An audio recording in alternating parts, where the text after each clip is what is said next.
No matter how you look at it, we are failing.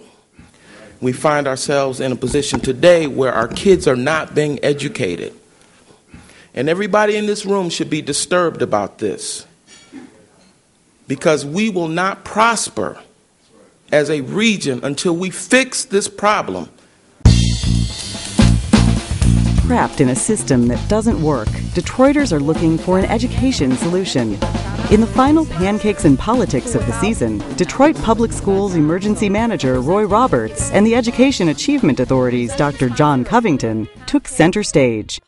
The two most important people in the region as it relates to economic development right now. The folks who will help us over the next couple of years determine if we want to move out of the city, and help folks determine if they want to move into the city. Roberts' systematic approach to restructuring and driving down the district's debt has won him accolades, yet the reality of the city's education situation is penetrating. It's the toughest job I've ever had in my life, and I've had tough jobs.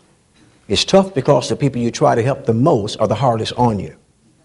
The Governor Snyder-created Education Achievement Authority, or the EAA, is a new public school system whose mission is to transform the lowest performing schools in Michigan into the highest. Of the 6 high schools that we have, 0% of the children are proficient in math. Less than 10% of those children are proficient in reading. And then in the elementary schools, there's less than 25% of the children who are proficient in reading, and less than 10% of the children are proficient in math. Carol, ladies and gentlemen, that's criminal. We have to move past as a community that this is a state takeover and really focus in on what is this actually going to provide for my children, because, we failed at this for a long time. Most people say change is good, you go first. I'm suggesting that we as parents go first and really look at, what is going to, how is my child going to actually benefit from the resources that are being offered? And I think this is our shot to get it right. Part of the problem is not with the parents. Part of the problem is with us.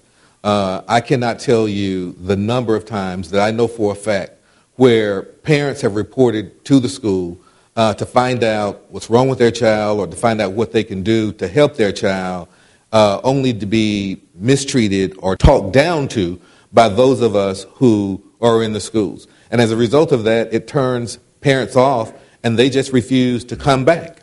I see a change in philosophical direction. I see a change in integrity and accountability. I see a change in seeking to tie education to economic development, seeking to tie education to Detroit's future.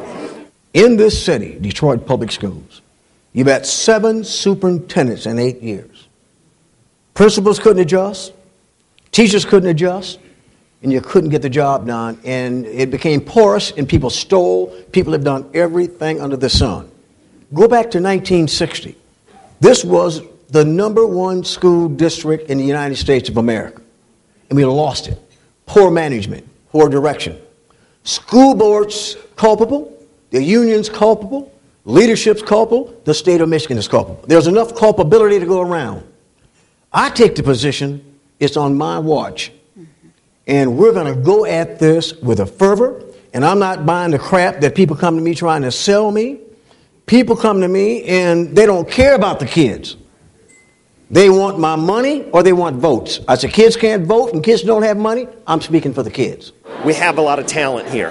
In our charter schools, in our parochial schools, in the traditional public schools, there is talent here. And it's how we align our talent and we get our systems together. And I just think that that's going to be really a critical mindset going forward. Pancakes and Politics returns with its 8th season next spring.